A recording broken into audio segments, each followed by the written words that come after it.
ठाकुर कथारू गोटे कथा मन पड़ा एटी तुम्हें शुणिछ ना नहीं आम कला ठाकुर बड़ देउलरू कुआडे चली जाइछंती।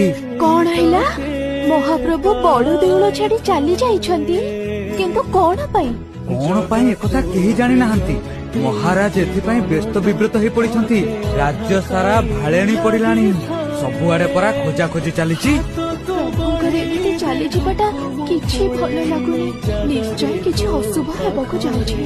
अशुभ कि शुभ केमिति जानिबा प्रभु लीलामयଙ୍କ लीला ताकू ही जणा। जग्गा मु तोमे खाइबा आनिछि उठु खाइबु। नाइ नाइ मु उठी पारिबिनी मते बहुत दुर्बल लागुछि। हो ताहाले तो सेमिति सोइथा मु तते खोइ देबी। मते जम्मारो भोक नाही तू खाइ दे। एमिति कहले केमिति हबो जे तो देह पर भलो नाही तो किछि न खाइले आहुरी